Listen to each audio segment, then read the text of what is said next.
Esta artista, conocida como ícono de la emancipación de la mujer, ubica al mundo vivo en el centro de su obra y de su existencia. Promovió el reconocimiento de la singularidad de los animales y buscó a través de su obra expresar su vitalidad y su alma. A través de su gran dominio técnico, supo representar tanto la anatomía como la psicología animal. Proveniente de una familia de artistas, Rosa Bonheur creó una obra abundante, fruto de su convivencia diaria con los animales en sus sucesivos talleres y en el campo. Durante sus viajes, en Auvernia, en el Nivernais, en los Pirineos y en Escocia, muestra una curiosidad insaciable por la diversidad de las especies y su biotopo. También la fascina la belleza salvaje de los grandes espacios abiertos del oeste americano, así como sus habitantes, humanos o no, a pesar de que nunca pudo llegar allí. Este cuadro, el más conocido de Venner, muestra el mercado de caballos que se celebra en París en el arbolado Boulevard de l'Hôpital, cerca del asilo de la Salpêtrière, que se ve al fondo a la izquierda. Durante 1 año y medio, Venner dibujó allí 2 veces por semana, vistiéndose de hombre para no llamar la atención. Venner ya estaba bien establecida como pintora de animales cuando el cuadro se estrenó en el Salón de París de 1853, donde recibió grandes elogios. Para llegar al esquema final, la artista se inspiró en George Stubbs, Théodore Géricault, Eugène Delacroix, y la escultura griega antigua. Se refirió a la feria de caballos como su propio friso del Partenón.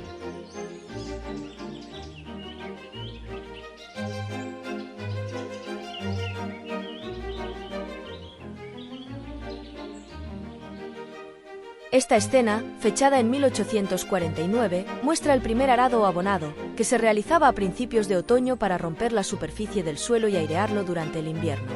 El bonito paisaje ondulado con colinas boscosas a lo lejos sirve de fondo para 2 yuntas de bueyes que tiran de pesados arados. La tierra recién removida ocupa el primer plano. La atención se centra en el primer equipo de ganado Charolais Nivernais, cuyo pelaje rojizo claro y blanco brilla bajo la luz fría y pálida. Es principalmente una pintura de animales, y los héroes son los propios bueyes, dejando poco espacio para los hombres. El pastor de vacas es una figura diminuta. Es un himno al trabajo agrícola, cuya grandeza fue magnificada porque, en estos días posrevolucionarios, era fácil contrastarlo con la corrupción de la ciudad.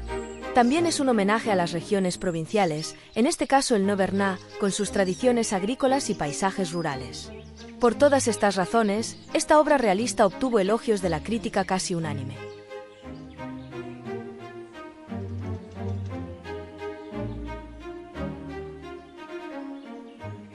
Aunque esta pintura está dominada por una densa manada de animales, la composición dinámica incorpora uno de los paisajes más espectaculares de Venner. Mulas como estas eran un importante medio de comercio en las montañas, avanzan obedientemente creando una escena que es un himno al trabajo, como lo describió un crítico. Acompañados por 3 jóvenes arrieros, la manada, que avanza con calma, se despliega en abanico por el centro del paisaje formando un triángulo vago mientras desciende hacia el espectador desde una pequeña abertura en un escarpado paso de montaña de Aspe. De hecho, todo el plano de la composición está formado por triángulos creados por líneas de perspectiva que conducen a la figura central de pie. Curiosamente, en este caso el protagonista de la escena parece ser un ser humano, mientras que todos los lienzos de Venner que siguen se centran exclusivamente en animales. Es como si la artista necesitara mostrar explícitamente que le interesa la interconexión entre humanos y animales en estos 3 primeros lienzos épicos, mientras que en los trabajos siguientes decide que es cuando los animales están solos cuando transmiten los mensajes más fuertes a los humanos.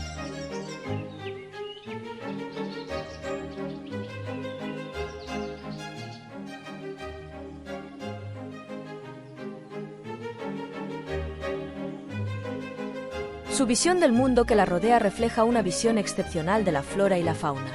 Fascinada por los animales, Rosa Venner había reunido, en su propiedad de Bay, una formidable colección zoológica, que contaba con decenas de especies diferentes, incluyendo perros, ciervos y animales salvajes. Situando a los animales en el centro de su creación artística, valiéndose de composiciones espectaculares o aislándolos en retratos reales, Rosa Venner supo crear una obra expresiva, desprovista de sentimentalismo y de un extraordinario realismo. Nutrida por los descubrimientos científicos y la nueva atención que se le prestaba a las especies animales y a la zootecnia. La artista pintó formatos muy pequeños o, por el contrario, obras monumentales, la mayoría de las veces panorámicas y dinámicas, así como retratos de animales de cuerpo entero. La artista afirma su pertenencia al mundo rural, exaltando al mismo tiempo su fuerza telúrica. Rosa Venner fue considerada rápidamente como un modelo a seguir en la búsqueda de la independencia de las mujeres y de las artistas en particular. Artículos y reseñas franceses, pero especialmente ingleses o estadounidenses, dan testimonio de esta fuerza inspiradora para las generaciones futuras.